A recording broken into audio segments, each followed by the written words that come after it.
జనరల్‌గా ఫిట్‌నెస్ అని చెప్పి అందరం మనం చాలా జనరల్ లాంగ్వేజ్‌లో మాట్లాడతాము. సో, మనకి ఫిజికల్ యాక్టివిటీస్ గానీ, లేదా ఫిట్‌నెస్ గానీ టోటల్‌గా 3 టైప్స్ ఉంటాయి.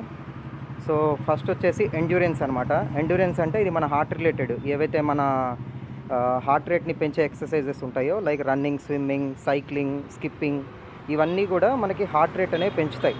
అంటే మిగతాయి పెంచవని గాదు. ఇందులో ఏందంటే మెయిన్‌గా హార్ట్‌ని ఫోకస్ చేస్తూ ఉంటుందనమాట. నెక్స్ట్ సెకండ్ వచ్చేసి స్ట్రెంత్ ట్రైనింగ్ ఉంటుంది. ఇందులో జిమ్ వర్కౌట్స్ ఉంటాయి. ఆహ్, నెక్స్ట్ వచ్చేసి మనకి all types of body weight గానీ, లేదా డంబుల్స్ పట్టుకొని చేసేవి జిమ్ వర్కౌట్ అంతా గూడా మనకి ఇందులో వస్తుంది. నెక్స్ట్ థర్డ్ వచ్చేసి ఫ్లెక్సిబిలిటీ అనమాట.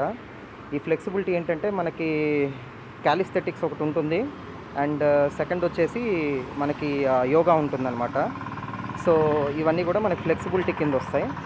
సో, ఆహ్, జనరల్‌గా ఈ మూడిటి కాంబినేషను మనకి ఉంటే బెటర్ అనమాట.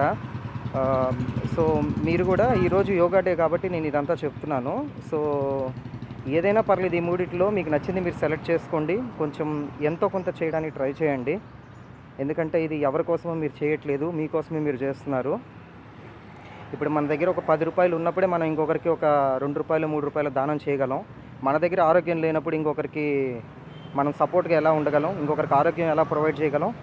చేయలేం కాబట్టి ముందు మీరు స్ట్రాంగ్‌గా ఉండండి. మీరు మీ ఫ్యామిలీకి ఆటోమేటిక్‌గా ఒక స్ట్రాంగ్ పిల్లర్ లాగా తయారవుతారు. సో, కొంచెం కేర్‌ఫుల్‌గా ఉండండి హెల్త్ విషయంలో. కొంచెం కాదు చాలా అంటే చాలా కేర్‌ఫుల్‌గా ఉండండి. ఓకే. యాహ్! బాయ్.